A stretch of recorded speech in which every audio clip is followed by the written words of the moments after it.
Bonsoir, dans les titres du JT de ce 23 avril, les résultats du premier tour de la présidentielle dans le Rhône et Nicolas Sarkozy qui arrive en tête des suffrages avec 31%. Le président sortant en première position, donc, mais talonné de près par François Hollande. Le candidat socialiste obtient la majorité dans plusieurs communes de l'Est lyonnais, notamment à Vaux-en-Velin. Et puis dans l'actualité également, une autre victoire, celle de l'OL sur Lorient. Hier soir, les Lyonnais l'ont emporté 3-2. Ce sont donc des résultats qui ne correspondent pas vraiment à la tendance nationale. Les Rhodaniens ont décidé lors de ce premier tour de renouveler pour une majorité leur confiance à Nicolas Sarkozy. Le président sortant obtient 31% des voix devant François Hollande et Marine Le Pen. Benoît d'Autriche nous détaille tous ces résultats.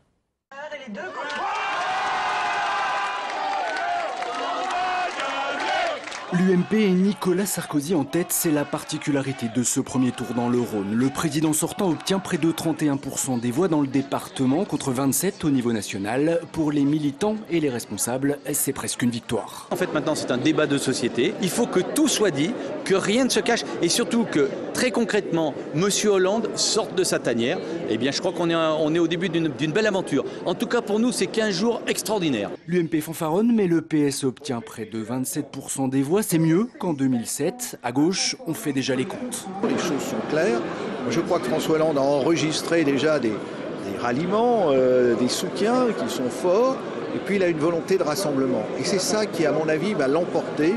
Mais l'événement de ce premier tour dans le Rhône, comme partout ailleurs, c'est le score de Marine Le Pen, 15% dans le département, 6 points de plus que son père en 2007. Le Front National atteint même les 20% dans le Beaujolais et l'Est lyonnais. Le score du Front National, on s'y attendait, il y avait une vague populaire qui est en train de monter en France. On le sentait très bien dans la rue, on le sentait très bien dans les meetings. C'est pas une surprise pour nous et ça nous donne de grandes perspectives, notamment pour les législatives. Le quatrième homme, c'est Jean-Luc Mélenchon avec 10,74% des voix dans le département. C'est beaucoup moins que les estimations des sondages. Mais pour les militants, ce qui compte, c'est le score global de la gauche. Aucune déception dans cette campagne. Premier objectif, battre la droite. Elle est sévèrement sanctionnée au premier tour et pour nous, c'est un vrai plaisir. Derrière, François Bayrou dégringole et perd la moitié de ses électeurs de 2007. Pour Europe Écologie Les Verts, c'est encore moins bien. 2,9% pour Eva Joly dans le Rhône, à peine mieux qu'au niveau national. Il y a un trou d'air aujourd'hui, on le constate, on le voit, d'une candidate qui par ailleurs n'a pas démérité, donc il y a un trou d'air qui est conjoncturel, voilà. Enfin, le taux de participation, lui, est élevé, plus de 81% dans le Rhône, mais moins qu'en 2007 où 86% des électeurs s'étaient déplacés au premier tour. À Lyon, l'écart entre les deux principaux candidats est beaucoup moins important puisque moins de 700 voix les séparent. Nicolas Sarkozy obtient 30,5% des suffrages contre 30,2% pour François Hollande.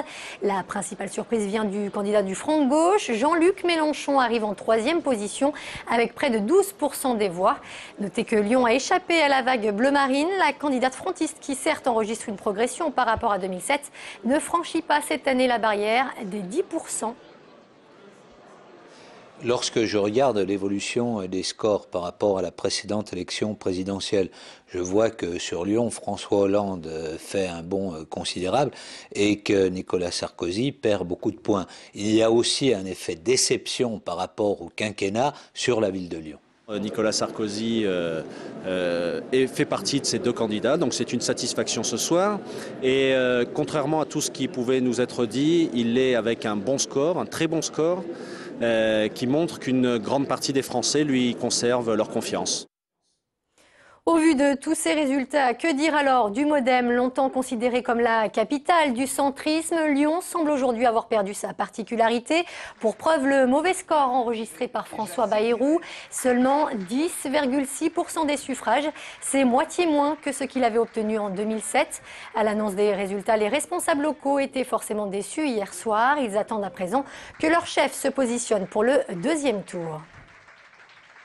Même si effectivement on représente 10% des voix ou à peu près ce soir, il ne faut surtout pas se fermer. Si jamais un des deux de ces candidats rejoint les propositions de François Bayrou sur cette lucidité par rapport à la crise, je pense qu'effectivement il faudra l'écoute. Probablement que le fait de ne pas avoir de député depuis longtemps a rendu la voix de François Bayrou moins forte. Est-ce que de la même façon que Barre ou Delors, quand on a raison contre tous et parfois quand on dit des choses qui sont la vérité mais qui ne sont pas très faciles à entendre, eh bien voilà, peut-être que c'est pas ça dont rêvent les gens.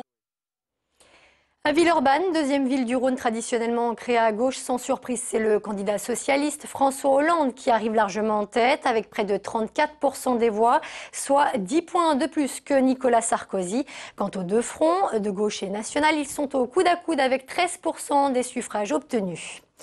Alors vous l'avez vu, si au niveau départemental, Nicolas Sarkozy arrive en première position, François Hollande enregistre tout de même une relative progression. Il obtient d'ailleurs une très large majorité dans la plupart des villes de l'Est lyonnais, comme Rieux, Vénissieux ou Vaux-en-Velin.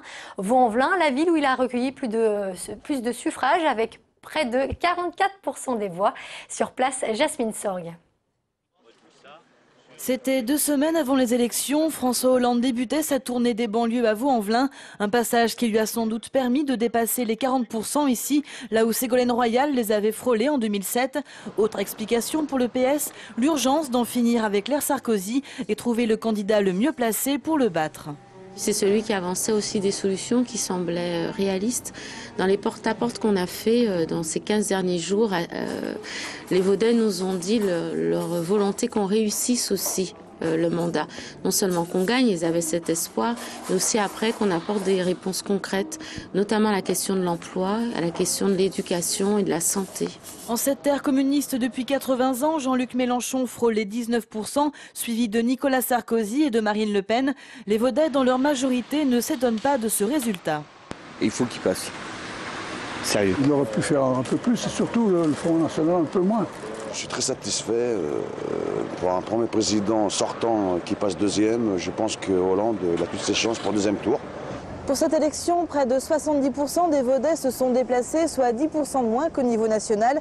Mais le résultat est plutôt satisfaisant comparé aux 56% d'abstention au municipal de 2008. Une mobilisation qui a peut-être permis elle aussi la victoire de François Hollande. Et puis pour être complet sur le sujet, sachez qu'à l'inverse, Nicolas Sarkozy, lui, est arrivé très largement en tête dans plusieurs communes de l'Ouest lyonnais, notamment à Limonest et à Écully. Mais c'est à Charbonnières que le président sortant obtient le plus de voix avec 56% des suffrages au premier tour. Autre victoire enregistrée hier soir, celle de l'OL face à Lorient. Les hommes de Rémi Garde se sont pourtant fait peur. Menés 2-0, ils l'ont emporté 3-2.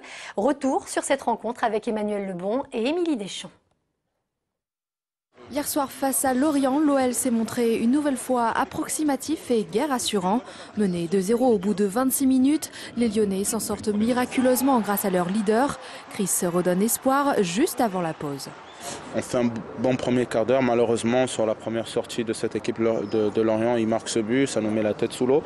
Mais encore une fois, on s'est dit qu'on était au pied du mur. Il fallait montrer et faire preuve de caractère, chose qu'on a fait avec succès.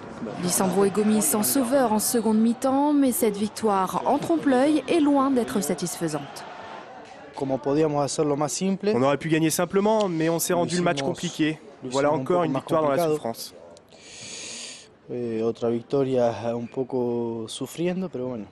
À 5 journées de la fin et avec un jeu proche du néant, l'OL semble loin de la Ligue des Champions. Mais les Lyonnais doivent pour le moment se concentrer sur la finale de la Coupe de France, samedi face à Quevilly.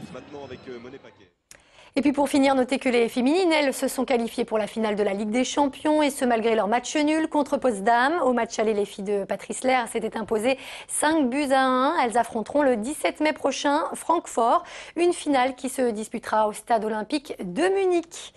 Et c'est la fin de ce JT. Merci de nous avoir suivis. Passez une très bonne soirée sur TLM.